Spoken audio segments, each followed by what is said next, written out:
Make up on your mind.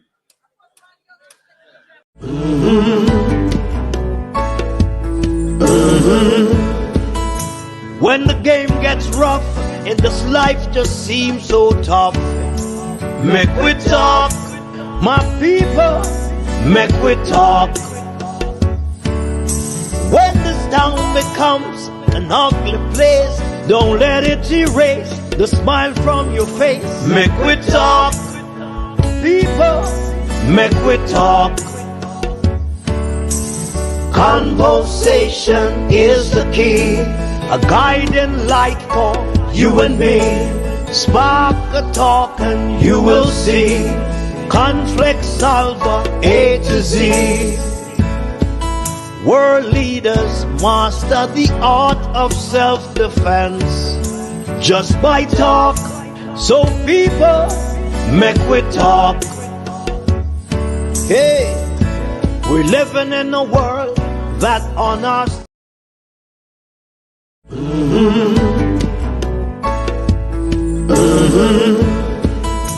When the game gets rough and this life just seems so tough, make we talk, my people, make we talk.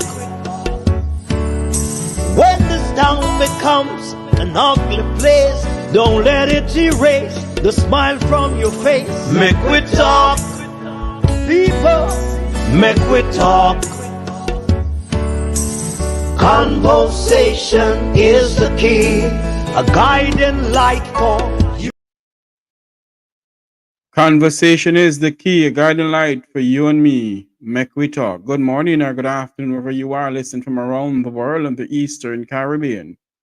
It's another edition of the Make We Talk program right here on the Make We Talk Jeffrey Tavares YouTube channel. Remember to like, share, and subscribe. This morning we're going to look back on Hurricane Gilbert under the leadership of Edward George Philip Seaga and opposition leader Michael Manley. Live, we have a video clip in here from the Jamaica Broadcasting Corporation, the old JBC, and we're going to play that. But before we do that, we're going to give you some update on what is going on the news setting in our country and around the globe.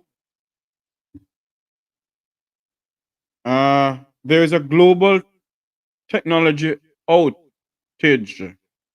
Ground all flights, knocked out banks and hospital systems are offline. So in case you're trying to figure out something, there's a global technology outage that ground flights, knocked out banks and hospital systems are offline. And some media outlets are off air. We're lucky enough, we're still on air. The Make We Talk program is on air. There's a video coming into us that 3 people were shot, 1 fatal, in an attack by gunmen this morning along Whitehall Avenue in St. Andrew. That's news coming into us a short while ago. But just to let you know that there is a global technology outage. It grounds plane, knocked out banking system, and hospital system are offline, and some media houses are off air. So there's a global outage when it comes on to technology. What they're saying, that there's not a terrorist attack or anything like that. I think there is some glitch with another computer update software. So that's what is going on. You may want to go to the bank and you can't get you with certain things. There's a global outage right now where some systems are working and some are not working. Bank system are offline. Hospital system are offline. Some flights are grounded. And some media houses are off air. Wow, that's not good. That is not good. That is not good at all. That's not good at all. That's not good at all. That's not good at all. There is some Eruption going on in the United Kingdom, you know. There's some eruption going on in the United Kingdom, some demonstration. We're gonna look about that also. A tense moment in the Antigua and Barbuda's parliament as the opposition members walked out of the parliament before their former colleague, Anthony Simmet, was set to give a speech to the parliament. The Antigua and Barbuda opposition parliamentarians, walked out of the parliament. Well, let's go to what we came on here to speak about this morning. And I want to say this, that I was on something last night, a Let's Connect program with the Jamaican ambassador to the United States, Her Excellency Miss Audrey Marks. And I see wherein all of them is trying to gather up funds to send down to Jamaica. Now, we are not here to tell anybody not to do anything. If they want to do it, we can't stop them from doing it. The question that we're going to ask, will there be any accountability to the hurricane relief that is being sent to the country? Who is in charge of all that money is being sent to the country? There is a famous organization here in the United States named, is it Friends of America? Their target is to raise $500,000 US dollars to send down to Jamaica. So far, I think they have raised over $250,000. The question that I'm going to ask this morning, when all the money is gathered up and they send down to Jamaica, where are you sending the money to? Will there be an accountability of how the money is being spent? Is the people of the hurricane areas like St. Elizabeth, Manchester, Westmoreland, and Hanover, will they truly get that money? Let me find out something here. $500,000, $500,000 US is how much Jamaican dollars? Hold on there for me. Let me find out something here.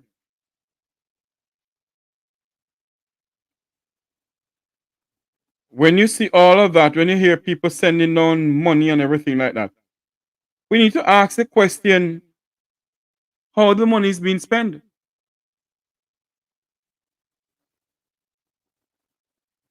We have to ask those questions. It cannot be that money sent down and nobody know where the money disappeared to. It gone like Sammy mouth.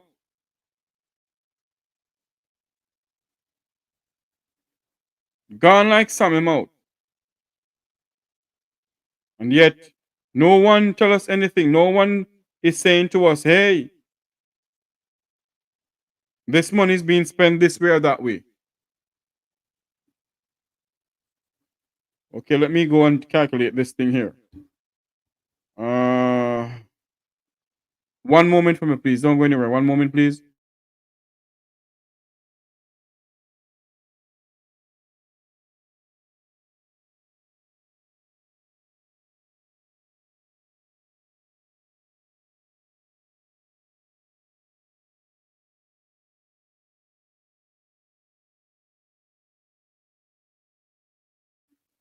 All right, $500,000 US dollars is equal to $78 million. $78,109,300. That's $78 million.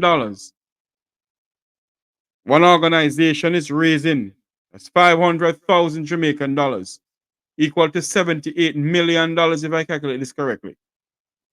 And they're going to send that down to Jamaica. How many of our black brothers and sisters will get some of that money? This morning, we're going to play a video for you. The JBC, the Jamaica Broadcasting Corporation, back in the days, on this platform is trying to figure out what is Jamaica Broadcasting Corporation. You're too young for that. That's the old Jamaica. That's the old TV station that Jamaica had. It's now Television Jamaica. It was bought out by RJR. It was used to owned by the government of Jamaica. Like how the GIS is owned by the government of Jamaica. They used to own by the government of Jamaica. And one of Jamaica's veteran broadcaster back in the days was Dennis Hall. And they'll have a documentary about Hurricane Gilbert that I think everybody would love to see. And everybody should see.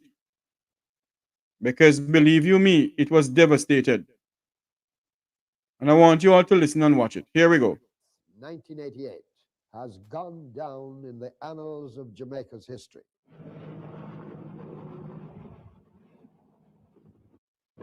And as most people have never experienced one before, they should take all the cautions that the ODP has been broadcast. I have made it clear to the Prime Minister. On the streets of Kingston, there were those who didn't seem to take it all seriously. Prime Minister Seaga was on the road early, warning of the danger.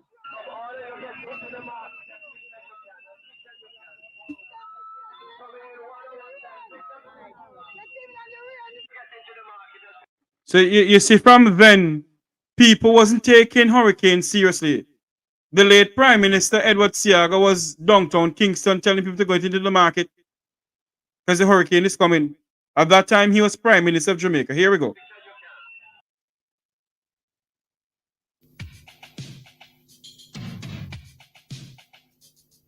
That's what they said, that Hurricane Gilbert would go down in the history of Jamaica. One of the most devastating hurricane known.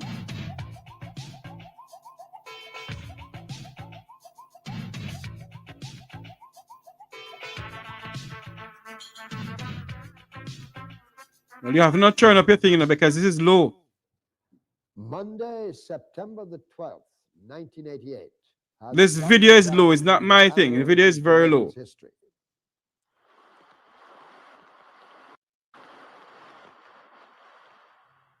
It was the day Hurricane Gilbert came, and with it came death and destruction. Hurricane warnings were out from the night of September the 11th. The nation braced itself for Gilbert, but in the aftermath, just over 40 people lost their lives and damage worth billions of dollars was left behind. In a matter of hours, Jamaica was ravaged by one of the most destructive hurricanes ever to hit the Western Hemisphere.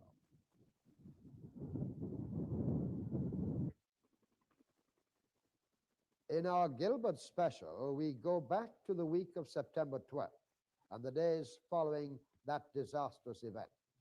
St. Thomas was the first parish to yield to Gilbert's onslaught. The hurricane hit land shortly after 11 o'clock on Monday morning, September 12th.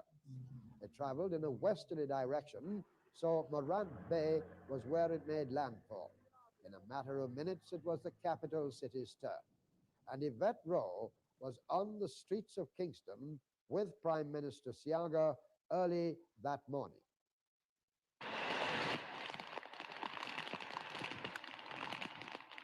In Kingston on Monday, the 12th of September, the rain just kept coming, a continuation of the tropical storm conditions of Sunday night and a prelude to Hurricane Gilbert. Jamaica was bracing itself for a hurricane. News of hurricane precautions, flood warnings, and the locations of shelters were on the airwaves all morning. Yet on the streets of Kingston, there were those who didn't seem to take it all seriously. Prime Minister Seaga was on the road early, warning of the danger.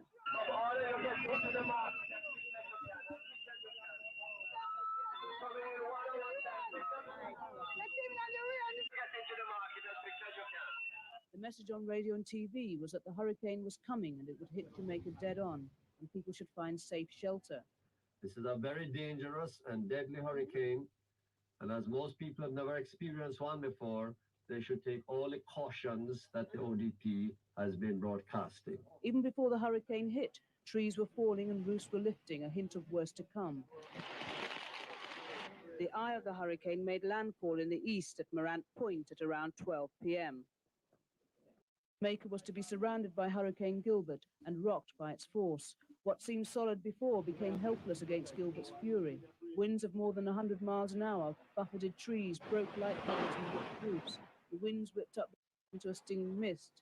By the time the hurricane was in full force, most people were sitting out the storm inside, but some had other things on their minds as they ran in the rain.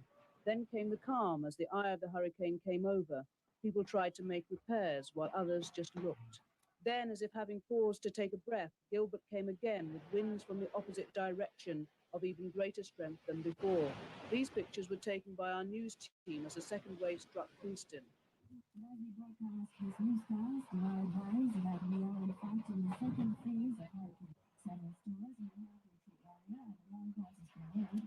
The Office of Disaster Preparedness. After the hurricane passed, Prime Minister Seaga spoke to the nation. We have just passed through the worst natural disaster that Jamaica has experienced in its modern history. I don't think I need to convince anyone of that fact after the frightening episode of this hurricane which has devastated Jamaica today. Soon after this, TV would cease transmission, as it was clear the nation was without electricity. However, radio broadcasts continued throughout the day and night. One day's weather had destroyed homes, sent roofs flying, and flooded roads and houses. International and local communications were knocked out, and with hundreds of utility poles broken and wires hanging, what power supplies weren't damaged had to be shut down for safety's sake. Thousands were without homes, the lucky ones staying with friends or relatives, and others in the hundreds of shelters around the country. The immediate needs were for food and shelter for those made homeless by the hurricane. In Kingston, Gilbert left a mess of trees and wires, rubble and broken glass. Many roads were blocked, but Gilbert's impact felt most in human terms.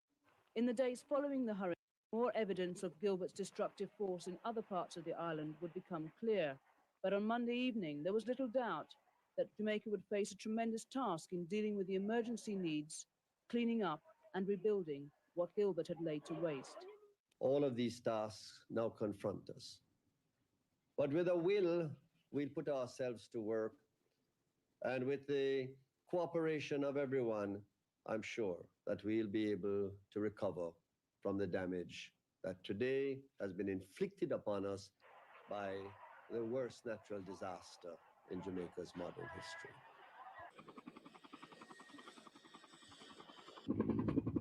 The worst natural disaster in Jamaica's modern history of 1988 by Hurricane Gilbert.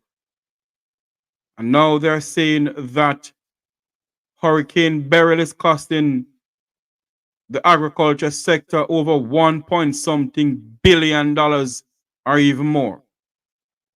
The health sector is 1 point something billion. Let's listen to what JBC at the time had to say about Hurricane Gilbert.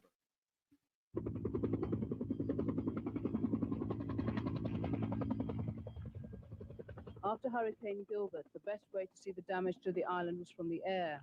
The picture was not good.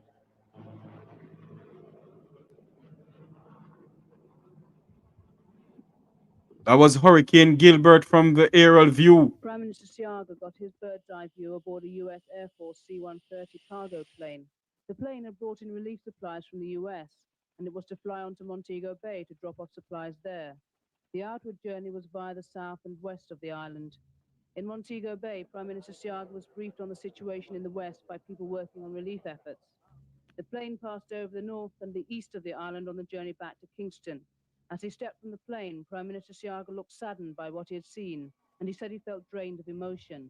Mr. Seaga said that after the immediate needs for food and shelter, the biggest problem would be housing.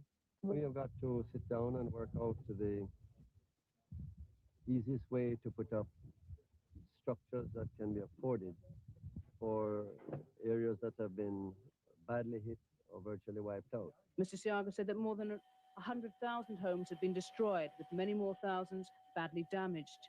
Damage to crops was severe, particularly banana, cane, and coconut. He said the poultry industry had been wiped out. Also on that flight was U.S. Ambassador Michael Tavares. So right now we're addressing the immediate needs as requested by the emergency preparation people here in Jamaica and requested by the Prime Minister. Beyond that, it's going to be, of course, a bilateral situation of what other assistance we can give them. During the next few days, Mr. Seaga was to tour the damaged areas from the ground, and he would later tell journalists that this not only confirmed the view from the air, but revealed even worse damage and the distress of people who'd been made homeless. In Hanover, he met with the members of the disaster committee, which he praised for having worked well and with unity that crossed political lines. As he spoke to the people in shelters, Mr. Seaga said it was a time for unity. It's not a time for politics. It's a time for everybody to pull together. The organizations of both political parties have been involved in food distribution, and representatives of the parties are members of parish disaster committees across the island. I have made it clear to the Prime Minister that we offer, both in terms of myself personally and on behalf of the People's National Party, full solidarity, cooperation, and support in all of the enormous efforts that have now to be made, first in the area of relief, and secondly in the area of reconstruction. I want to go on record as saying that I am deeply grateful to the representatives of both political parties who, in this hour of emergency and crisis, have not only kept the centers going with food, but have also, in addition, provided the main communication network that exists in the country through the party two-way radio systems that exist in both parties. Were it not for this, we would have been virtually totally without communication, and chaos would have reigned. What made Gilbert so destructive was the fact that the eye came right over Jamaica, bringing with it the full force of hurricane winds. This was not a near miss or a hurricane that merely passed by. It has changed lives and landscapes and left Jamaicans across the island with the job of rebuilding and counting the cost, whilst others will have to find a way to foot the bill. Yvette Rowe, JBC News. There you have it. There you have it. So if Hurricane Beryl had literally come across Jamaica, if the eye had come across Jamaica, it would be worse than Hurricane Gilbert of 1988. It would be worse than Hurricane Gilbert of 1988. And when you look on the devastation of Hurricane Gilbert, when the eye came over, because I remember when Hurricane Gilbert came to Jamaica. I think it was my final year in high school, I don't remember. I think so. And when you see the next morning when you got up, because I didn't sleep that night, when you got up and you look around, and as far as the eye can see, it's pear trees down. A lot of trees are down, and see the banana industry got a beaten. And when we said that the people of St. Elizabeth at this point in time, because of Hurricane Beryl, the people of St. Elizabeth, the people of Hanover, the people of Westmoreland, and the people of Manchester need help. But it can't be that when you give them the help, when the help is sent to Jamaica, rather, it cannot be that there's no accountability to how the funds is being spent. It cannot be. I want to show you a next video that you all need to see. The aftermath of Hurricane Gilbert on the Cornwall Regional Hospital, Sandals Hotel and the Holiday Inn in 1988. When this happened, and believe you me, as far as your eyes can see, and that is why we love to go back into history. The history of the Jamaica Broadcasting Corporation is one that many of us must go and ask JIS for some video clipping. If we have to pay for it, we pay for it. Because they have a storage of video clippings of some speeches that you'd love to hear. I want to show you a next video here. And realize I don't have a lot of people on the platform because I'm talking about the heart of politics in our country. People come off and come on because they don't want to know the history of what happened in our country in 1988. This is 2004. Beryl in 2004. Hurricane Gilbert of September 12, 1988 was a disaster in this country. Look what it did to Corner Regional Hospital and other hotels. Here we go.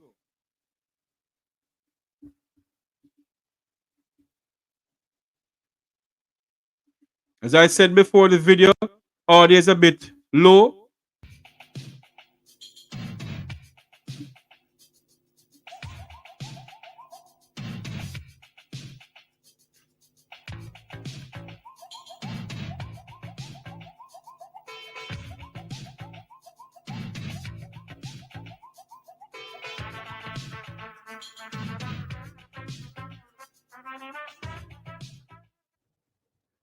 Monday, September the 12th, 1988, has gone down in the annals of Jamaica's history.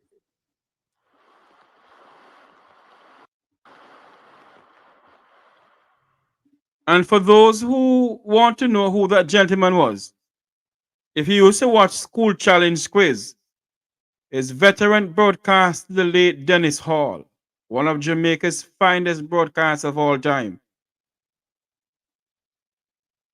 It was the day Hurricane Gilbert came, and with it came death and destruction. Like the eastern and central sections of the island, western Jamaica too got its share of battering from Gilbert. Communication was at a standstill because of blocked roads and damaged utility poles. However, Anthony Miller managed to reach the west 4 days after Gilbert struck.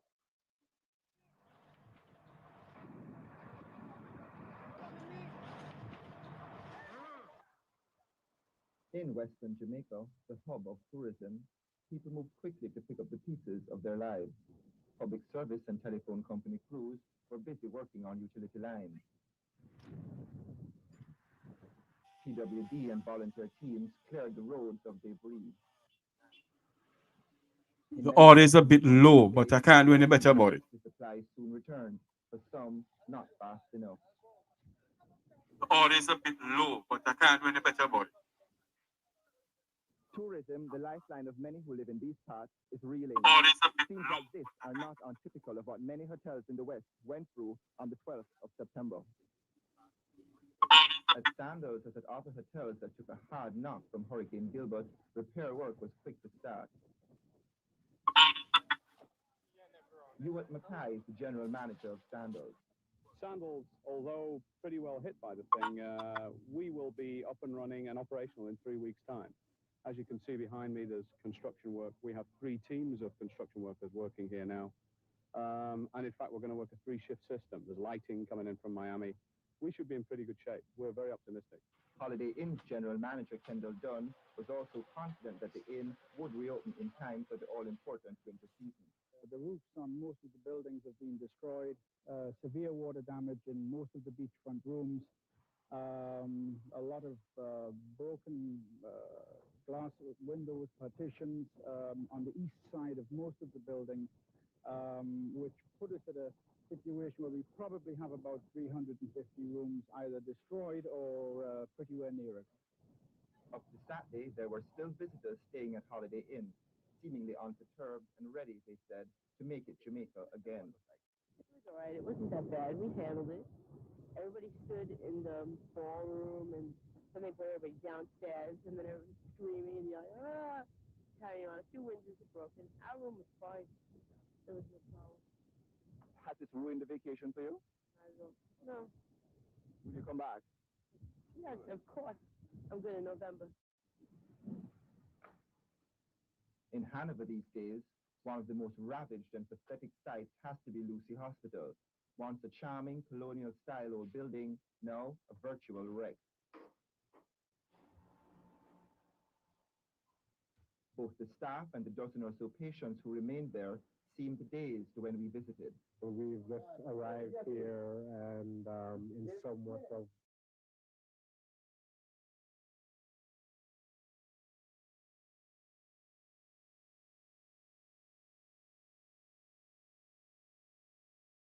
Sorry, I was saying that the video, yes, the audio is very low. There's nothing I can do about it. That's a video from 1988 of Jamaica Broadcasting Corporation. Hold on, what is going on here? Hold on there, sorry. The video is low. I just wanted you all to see what happened in 1988 of what Gilbert did to Jamaica. So imagine if Hurricane Beryl had came a direct hit to Jamaica. There would never be there would be any more Jamaica leave. If Gilbert can do Jamaica this, the eye pass through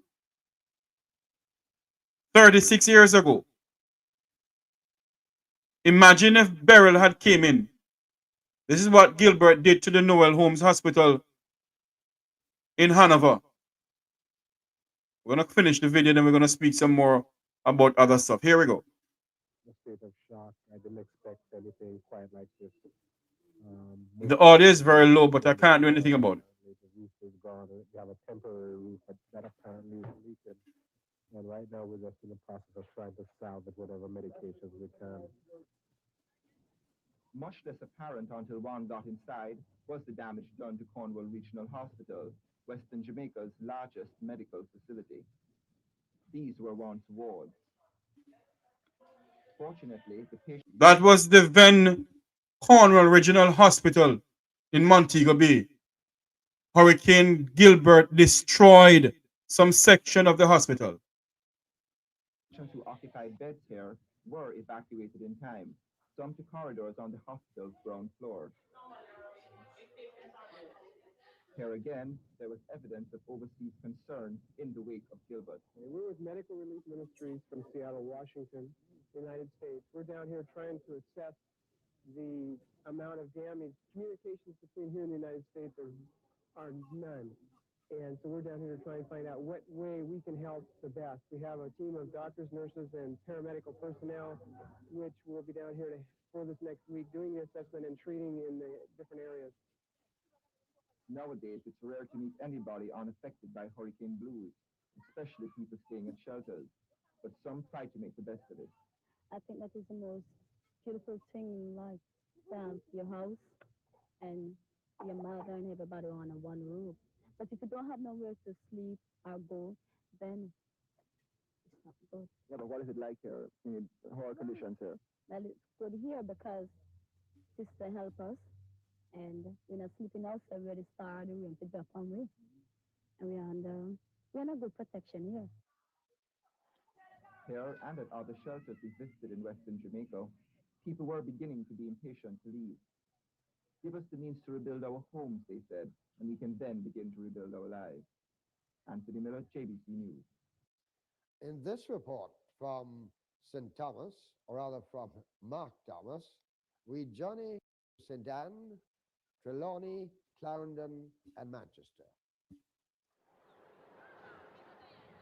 The Garden Parish of St. Anne didn't suffer much damage from the hurricane.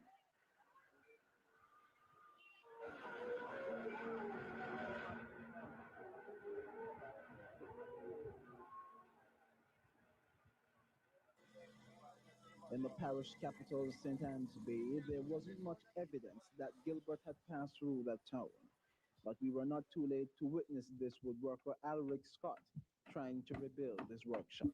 I get plenty shortfall in business because through that the people work damage, I have to go and build it all over again. So I don't get any help, so I don't know. I have to go and try again. Yeah, no, I first I was something like this, I don't know, but it's an experience here, so I'm on there, so that that matter most, you know. The St. Anne's Bay Hospital didn't fare too badly during the hurricane, but most of the schools in the area took a beating. In St. Anne's Bay Square, the market bustled with activity. Soon after we crossed the border of St. Anne and Trelawney, our destination, Palma. At about 10 miles out of the Trelawney capital, we stopped at the small village of Cooper's Pen. If you're just joining us, I know the video audio is a bit low. There's nothing I can do about it. All my belongings gone, mattress and also. All my store mash up. The kitchen blow off. Bathroom, everything gone. Falmouth was badly hit. 3 people were killed during the hurricane. The town clock was destroyed. Many roofs were lifted and fallen trees and debris lined the streets. Extensive repairs would have to be carried out on the town market. The rain started. We had a freak storm where we were diving from zinc and what have you. But we were able to get the patients out in the rain. The Falmouth Infirmary and morgue both lie next to the sea. When the winds and rains came, the roof of the infirmary was blown off and the morgue was destroyed. All the buildings are destroyed. Female ward, male ward, total destruction. The staff quarters. You're just joining us. We're showing you is still underwater. video clippings of what happened in 1988 of Hurricane Gilbert. Kitchen, storerooms for clothing and all that is destroyed. The morgue is completely Gilbert gone. devastated Jamaica. The laundry is also destroyed. Everything. Total destruction. Falmouth served as a major food center. Falmouth, that's the Falmouth Infirmary. Western end of the island. Word had come from the Prime Minister in Kingston that the Nutribond factory in the town should supply food to Hanover, Westmoreland, St. James, and St. Anne. The manager of the Nutribond factory, Mr. Patrick Tennyson, has special responsibility for the distribution of food stamps in North Trelawney. I would say maybe about 75% of the... I'll give you a little insight in this. The then Prime Minister of Jamaica in 1988 was Edward Seaga, and he instructed the owner of the Nutribond factory in Trelawney to make sure that they bake around the clock and end up giving people Nutribond and other stuff that they can have after the aftermath of Hurricane Gilbert. And the gentleman there, Patrick, was speaking some more about it. Let's listen to some more of what he's saying. We're gonna, the video clipping soon finish, and we're gonna speak about some other stuff. Here we go. I apologize for the audio. There's nothing I can do about the audio. Population of North Trelawney is my concern. Probably are in need of some form of assistance, and food stamps is a simple way, in view of the fact that there's probably going to be a shortage of food in the coming months.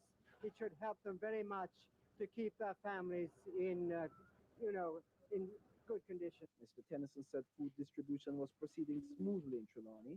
He said food stamps were being handed out to the needy in an equitable manner. People are getting them free. They're being distributed through the Red Cross and other organizations. Some go to the hospital, to the people in the infirmary are now at mid school, so they get distributed right through. And there's no question of any bias with them. Anybody who needs them gets them. The Member of Parliament for the area has deployed construction crews on the streets of Falmouth and surrounding towns. Meanwhile, electricity and telephone service are returning to most areas in Trelawney. Now Thomas reporting for JBC News.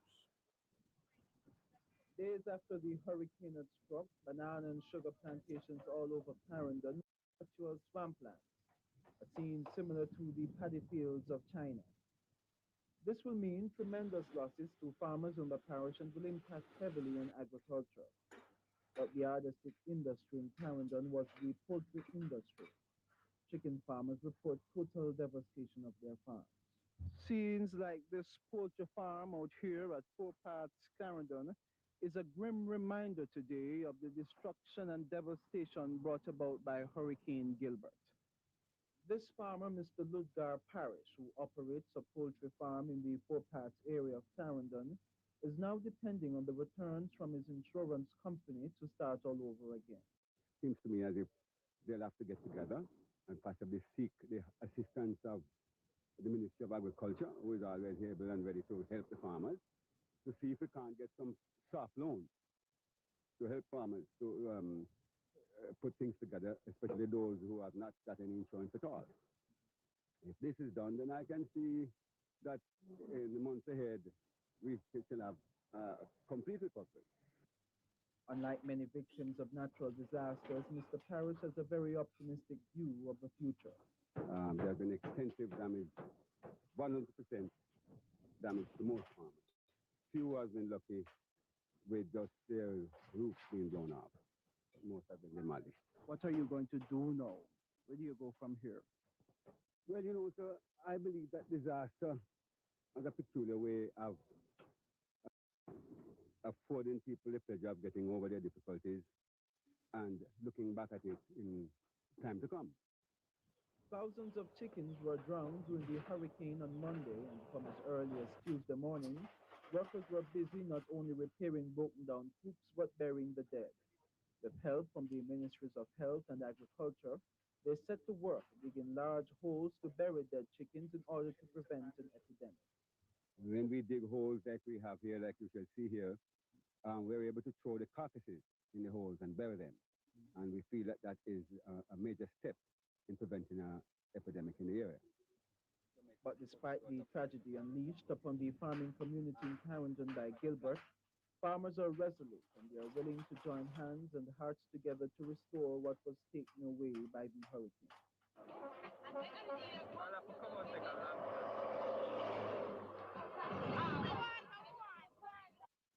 Before arriving in Clarendon, we passed through St. Catherine, but while there were many fallen utility poles leading to Spanish Town, the parish capital was virtually untouched. By early Tuesday morning, commercial life was returning to the town. The market bustled with activity and throngs of people lined the street corners.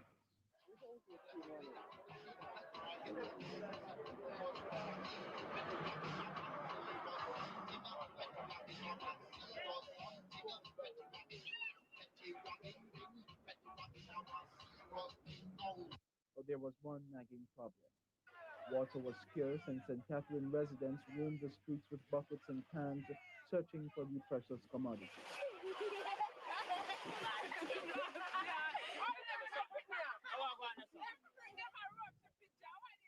There were other scenes, groups of women gathering at broken lanes to wash dirty laundry,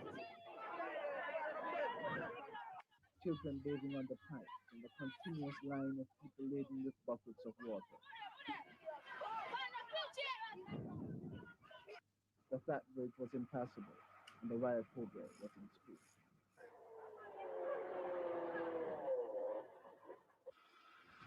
In Manchester, Manley seemed untouched from the ravages of Hurricane Gilbert, except for a few fallen trees and lifted roofs. But in northeast Manchester, in communities like Cristiano, residents had to take refuge in relief shelters. Many were left homeless, and there were problems in the distribution of food from the major food center at the JDF camp in Manley. On a daily basis right now that some people have gone back home out of the shelters, we probably supply about 3,000 to 4,000 people per day.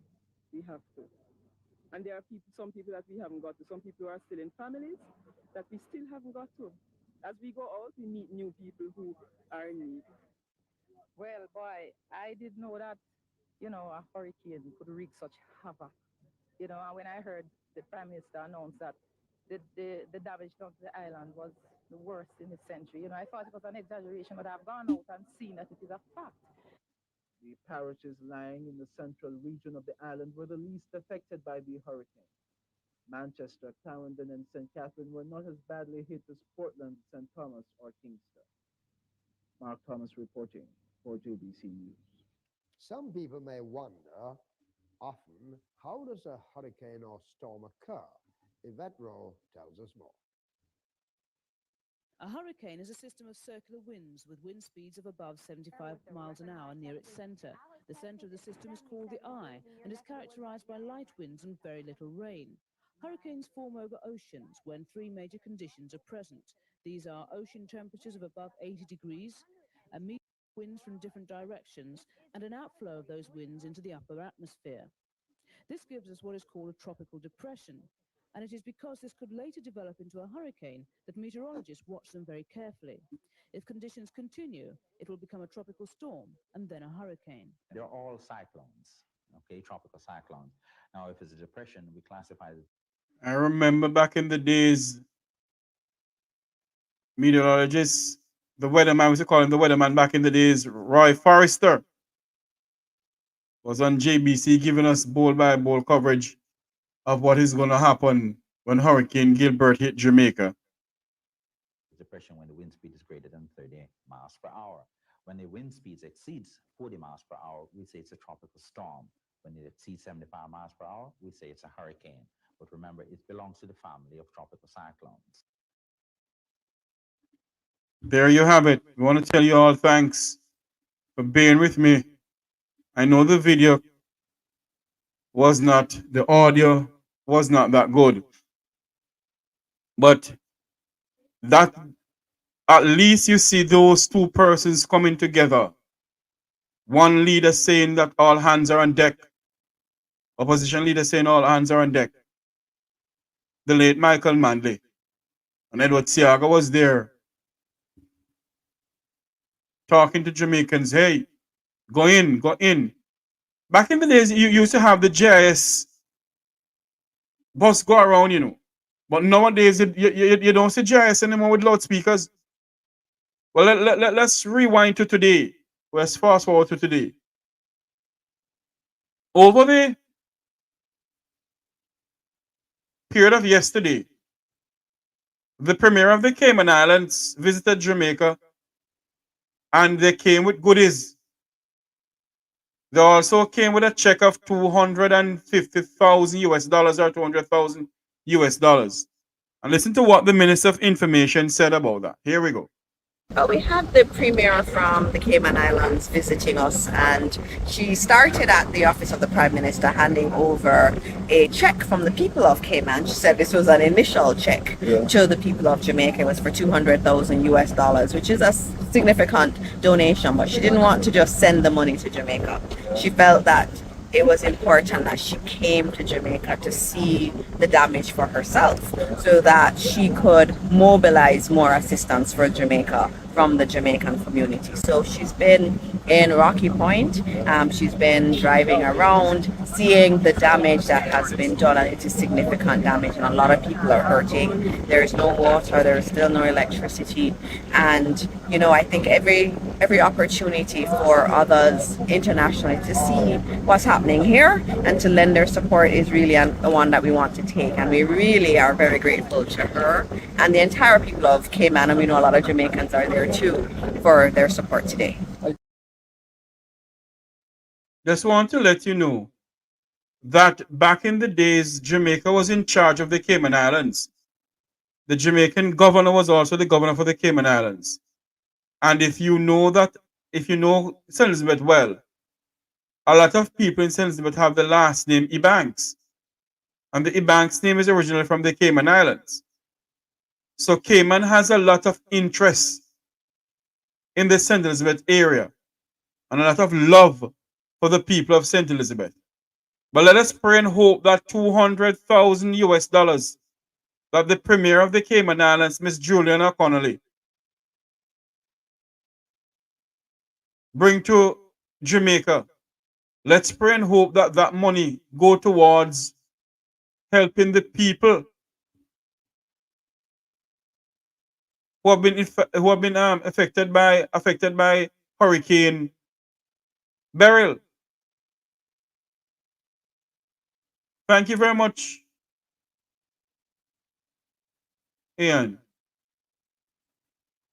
I wish the audio clipping on the Hurricane Gilbert was a bit louder. It wasn't.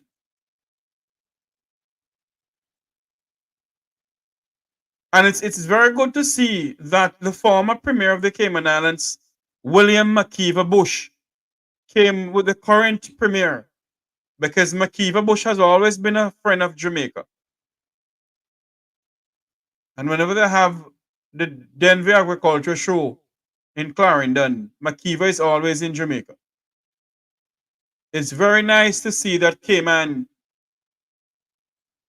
bring what they can to assist the people of Jamaica, and indeed I'll go further, the people of St. Elizabeth. The Cayman delegation they went as far as to St. Vincent and the Grenadines to meet with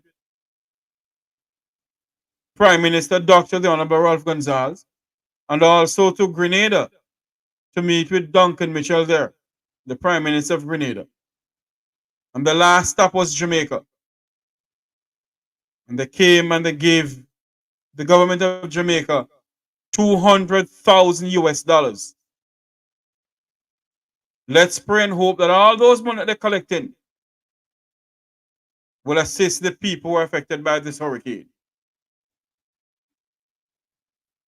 Many of us are saying that, what's the role of the Jamaican Defense Force? In all of this is going on in Jamaica, there's a video clipping going around on social media where the Prime Minister of Jamaica speaks about the JDF effort in helping the relief effort between St. Elizabeth, Hanover, Westmoreland, and Manchester. We're going to play that. We're going to play that for you right now. I have seen an improvement in the dispatch of the Ministry of Labour and Social Security in the areas that have been affected. I have gotten reports that people are receiving their care packages and their tarpaulins and so forth. The frustration is still there.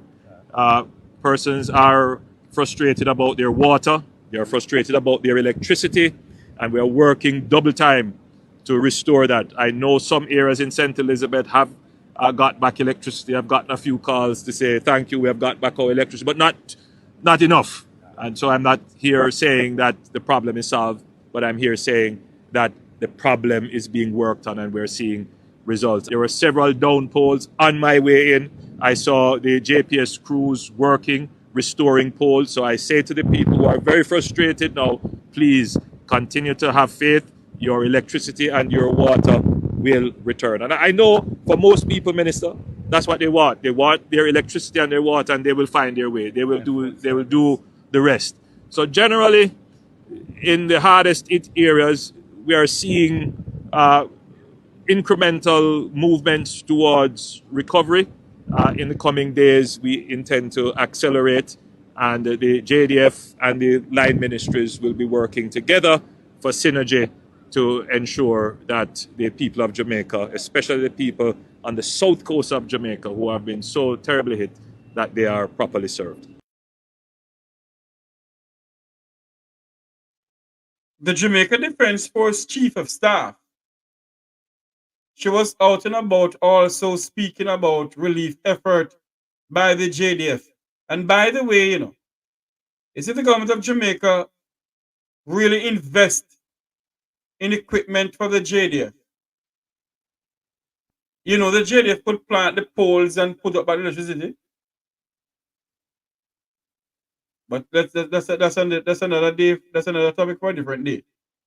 Let's listen to what the Chief of Staff of the JDF had to say about what the JDF is doing to assist our fellow Jamaicans. The DART is here. It also will operate in South Manchester and St. Elizabeth. But the Jamaica Defense Force has been operating from 2 days before the hurricane across the island. And so we continue to support the recovery effort in all the spaces that require. We fall in under the directives and guidance of the Office of Disaster Preparedness. And the DART team is essentially here to scale whatever the response is and where it is required so that persons can get relief as soon as possible. There you go. Let's pray and hope that everything that has been said, it's really going on that way.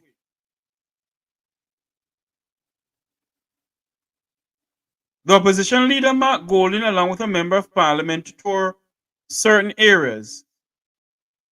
And this is what the opposition leader, Mark Golding, has to say. Here we are in Hayesfield, in southwest Clarendon. Mr. Roy Henry's house, as you can see, it has been battered and bruised, badly damaged, in fact, pretty much destroyed. Roof gone, contents of the house suffered extensive rainwater damage. His sound system, him have a sound when him running them shop, other furniture, etc. gone. And this is typical of what we're seeing all across these communities. So it's not just the seaside resort towns, fishing villages and so on that we know about, but here in areas like Racecourse, Kemps Hill, Lionel Town and its environs, and Hayesfield and so on, badly hurt, and lots of people live here. So these people need help. They need building materials so they can get their lives back together. Electricity needs to be restored. We don't see any evidence of JPS doing anything around here. Water is an issue here. There's a generator going in at Kemps Hill after the advocacy of the MP yesterday in Parliament. We give thanks for that. Some say, one is saying that there's no evidence of JPS doing anything, and one is saying that JPS is working. What a problem we face in this country. We don't know who to believe. Just like how we do not know who to believe when it comes on to this video I'm going to play here now. This video here. One is saying there's 60 shelters. One was saying there's 900 shelters. And one is saying there's 780 shelters. And the funniest thing, one said it on a local television station in the country. And two, the Prime Minister of Jamaica said it in international media. And the Minister of Water, Matty Samuda, said it on the international media, CNN. I want you all to listen to this. The number of shelters, we are close to now some 60 odd shelters across the country. Those who are in low-lying areas, those who are in flood-prone areas, go to any of our 780 plus shelters. We have 900 shelters right across the island. I would say that about 90% of them are mobilized and ready. Something all right. Something all right, yeah. I wonder if you know that. There you go. We do not know who to believe. My suggestion to the government of Jamaica and government who's going to come, successive government, is the time has come for Jamaica to prepare itself properly for major disasters such as hurricane. The government of Jamaica can build a food storage area up by Upper Camp. It's like how you have FEMA in the United States. We have the capability and the lands to do so. And people may laugh at me right now, I'm going to say. We can do it up by Upper Camp. We can do it by the other areas that the JDF occupied in Moneague. And there's another place that the JDF occupied also, apart from Upper Camp Moneague, there's another one. The government need to build some storage area where we can store food supply, we can store mattress, we can store generators, we can store a lot of stuff. We can store lumbers and so forth. And when it comes on to hurricane season, we start store up some stuff. You remember I was speaking about the Public Works Department yesterday. When the PWD was up and going, when hurricane hit Jamaica, the PWD in Hanover, Westmoreland, St. Elizabeth, Trelawney, St. Anne's, all over, they're up and going because they could go out there and start clearing the roads. But some genius who have more education than anybody else decide to get rid of PWD. Whether it be the PNP who did it or the JLP did it. That's stupidness what we did. Because we could have the Public Works Department now helping us. And I go back to the road problem in our country. It's gonna cost the country nearly $100 and something million to fix parochial roads. And why is it so? It's because these people who are given contracts to build parochial roads in this country, they're not doing like how the Public Works Department used to do it. The Public Works Department back in the days used to fix the roads properly.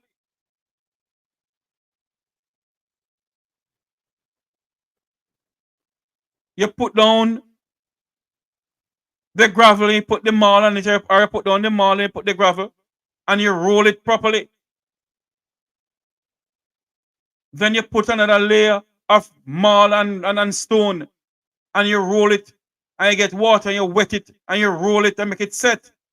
Nowadays, you're not doing that. It's just some marl and asphalt.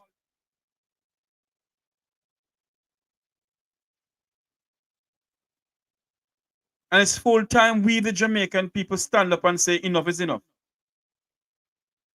We can't be spending millions and millions of dollars on roads, and when rain fall, the road they wash away.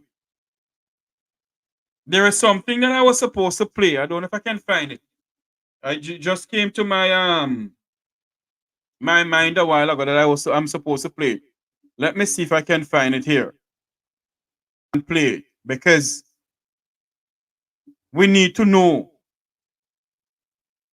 I was just concentrating on one thing, was the whole thing of Hurricane Gilbert. Yes, I found it. Let me download it and play it here. Because some of these things that we have in our country, like bridges and so forth, we don't maintain our bridges in this country, you know. We don't. And I want you all to watch this video here, because I hear that help is coming for the people of Trelawney, where the Troy Bridge is. And the Troy Bridge brought down from Wappy Kill Philip. And I know they haven't fixed the Troy Bridge. Well, according to, I think this is Mr. Stephen Shaw, that efforts are underway now to build a brand new bridge for the people of Troy. Listen to what he's saying. Arched triple cell structure, not founded on anything but the embankment on which it was built. Water went beyond the approach and caused it to collapse. With the new structure that we are going to be putting in, it's going to be a piled foundation, meaning iron steel is going to be driven into the ground. We are going to be creating a cap on which the base of the triple cell culvert is going to be built. There you have it. You remember how the people used to cross the Troy Bridge? It takes them a long while now. I wonder how much billions of dollars this bridge is going to cost them. But there you have it. The people of Troy will get a bridge soon. And based on what they're saying, that the work on the bridge will start pretty soon. And I'll go back and I'll say this again. The Jamaica Defense Force Army Corps of Engineer, if my memory serves me correctly, was rated as one of the best Army Corps of Engineer in the Western Hemisphere.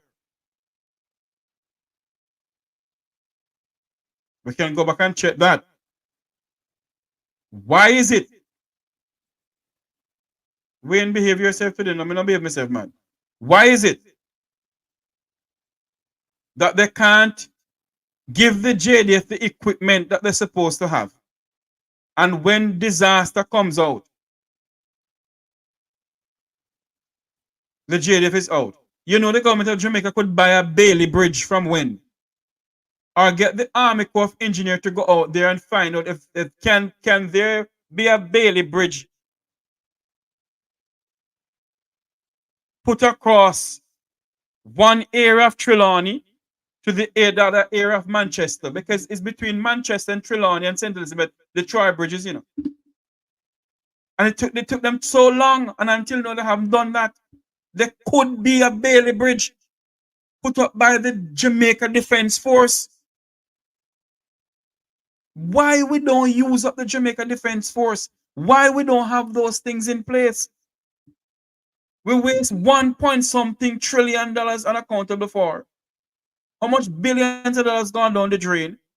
And our people are still don't have a bridge to cross. Our students, our elderlies. This is what is going on in the country.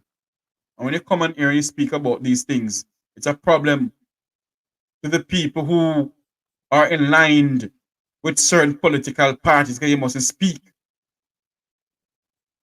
According to some people, one government at a time. You don't believe that Jamaica get to where Jamaica is by only one government? The two political parties put Jamaica where Jamaica is, but one is worse than the other. Don't get me wrong. So they need to get their act together. And if the People's National Party comes into power, I will encourage them, Mr. Golden, build a warehouse up by Upper Camp, like FEMA in the United States. FEMA have buildings right across the United States with supply. It's full time that you build a hurricane-proof building up by Upper Camp. If you can't find an Upper Camp, there's a lot of land at Jamaica House and King's House where it's being wasted. Where the people of Jamaica have been paying money to upkeep Jamaica House lawn and King's House lawn. When you can build a building there and have the JDF secure that building. But on the other hand, you know, have some people go there, they sell things out of the building too, you know. But you all must have something in place like FEMA. We have 3 counties in Jamaica: Cornwall, Middlesex, and Surrey. There must be places between those 3 counties and you can build hurricane buildings like FEMA. Warehouses to store things, equipments and so forth. Heavy duty equipments that when a natural disaster hit, our people can be well serviced in the sense of giving the stuff that they need. We can use some buildings as hurricane shelters. It can't continue like this. Because some of the buildings they use as hurricane shelters, they are not supposed to be used as hurricane shelters, but they're using them.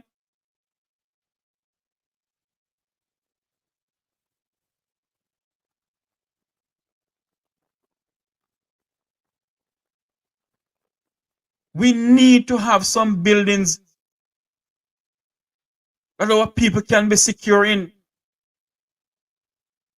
We need to have some warehouses that are hurricane proof, in a sense where when you build them properly, have the Army Corps of Engineer, have the American government to send us some of their soldiers to help the Jamaica Defense Force, and build some of these warehouses, big warehouses between Cornwall, Middlesex, and Surrey. The people of St. Elizabeth need generator now. We don't know how to figure them. I speak to somebody last night for a lady who need a generator. And all I can hear, they will see they can help the person. But me not done enough. Because if him thinks he does not give me $10, so I shall call him again. And I call on him. I shall call him again and I shall text him. Did the woman get the generator, sir? The woman need the generator. She's on oxygen. She's an elderly lady.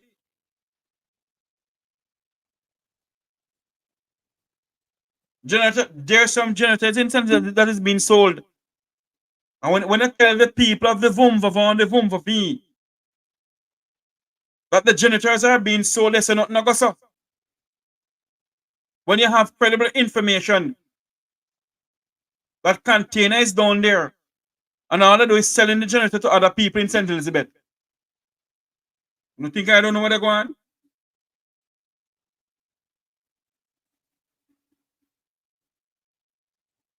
It's full time that we demand what we need in our country. And my suggestions to both the Jamaica Labour Party administration and the opposition People's National Party, come together. It's full time that we have situations like FEMA. Me nah say Jamaica must come to the United States. No. But we have some brilliant and bright people down in our country. We need to build some warehouses that can store things for our people.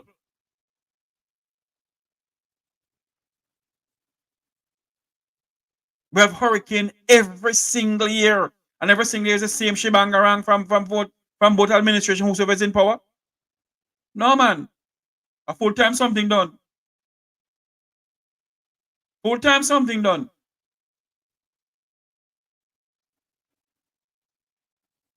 And we need some answers from the minister, the Jamaica's world-class Minister of Finance about this insurance money.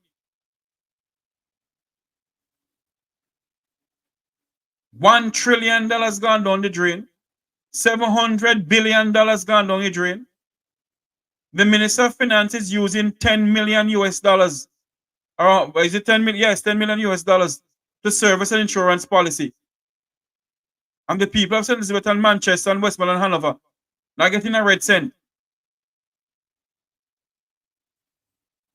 There's a lady in St. Elizabeth who need a generator.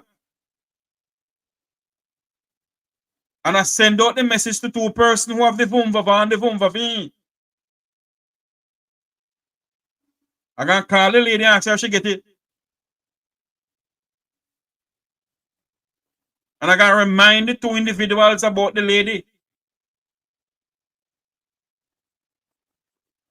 Because our friends and cronies in St. Elizabeth, them had generator for them house. All 3, 4.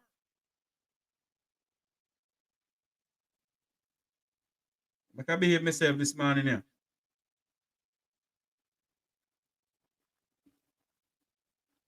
Not staying long with you today because I have other things to do. But I'm just saying that is the time has come for us to really look into our system, our style of governing when it comes on to natural disaster. We have lands wasted. I don't know, get the lands to the Chinese, prime lands to the Chinese. If there's nowhere up our camp to build the one for Kingston and St. Andrew and St. Thomas, then lick down King's House because it not serve no purpose. Or build it next to King's House. Since we decide to get rid of the king, number one, the Governor General live in a King's House. A Pierre Duppy live in a King's House. The farmer GG's them live in a King's House. Pierre Duppy live in there. How much room did they? And we spend how much money to keep up King's House and nobody not live in there? Look at Beryl, it's a disgrace. The official residence of the Prime Minister is a disgrace. If a puff up breeze catch it, it's gone. We need to build some warehouses in the 3 counties of Jamaica, Cornwall, Middlesex, and Surrey, to store hurricane supplies or natural disaster supplies for our people. God forbid an earthquake should hit us. We wait until the Great America come in. Eh? We need to have some heavy equipment. Give it to the JDF.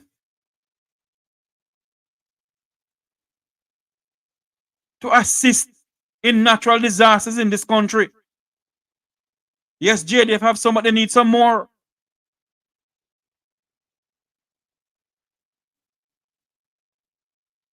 We can't continue like this, man.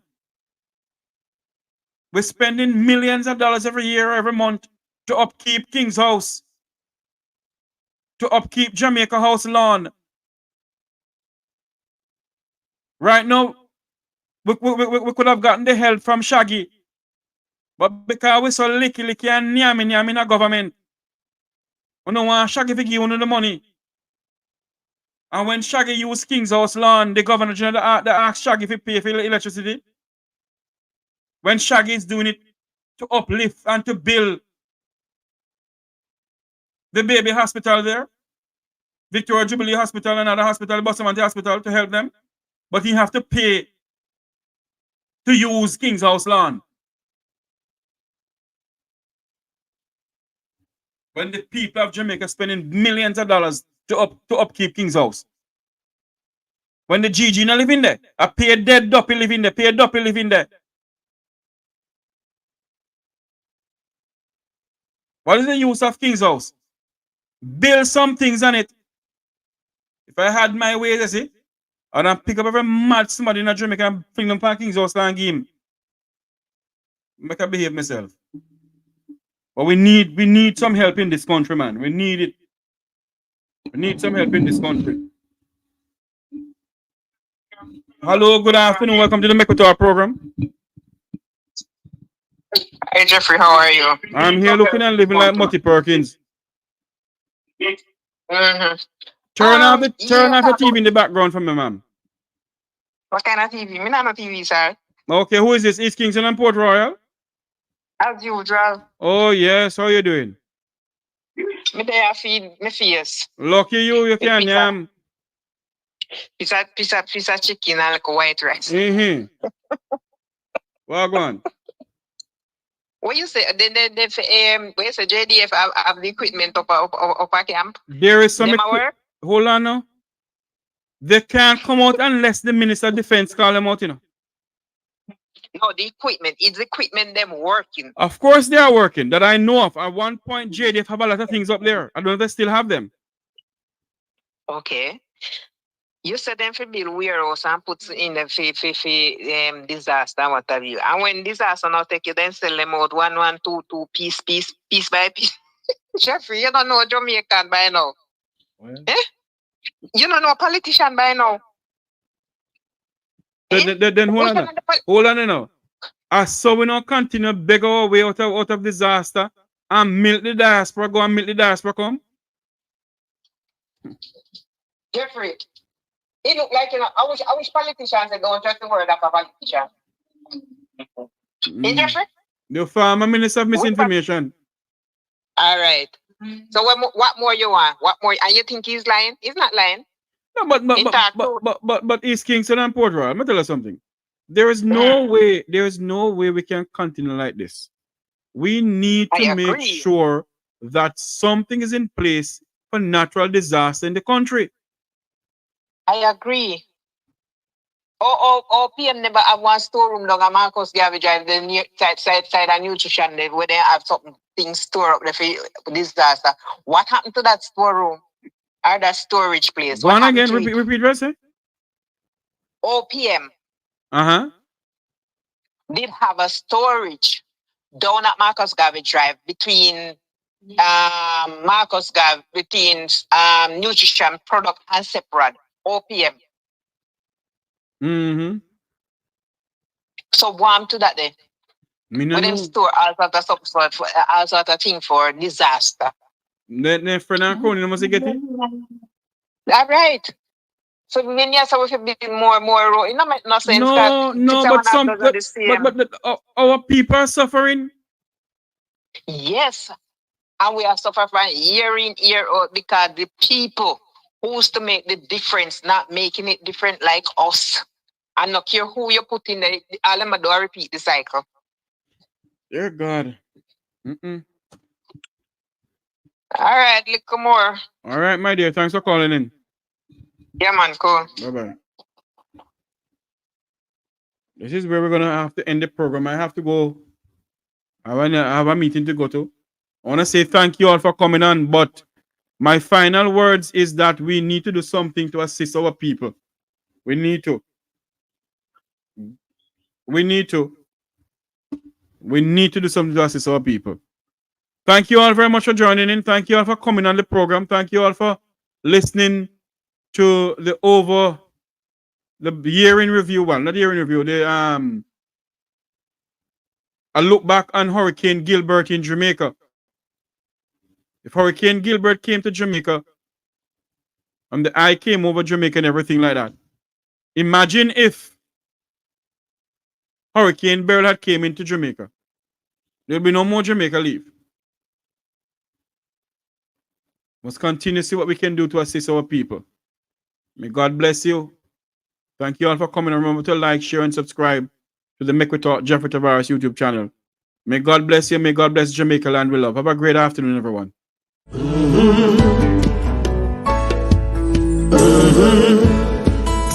When the game gets rough and this life just seems so tough, make we talk, my people, make we talk. When this town becomes an ugly place, don't let it erase the smile from your face. Make we talk, people, make we talk. Conversation is the key, a guiding light for you and me. Spark a talk and you will see. Conflict solver A to Z. World leaders master the art of self-defense just by talk. So people, make we talk. Hey, we're living in a world that on ourselves we must depend. Make we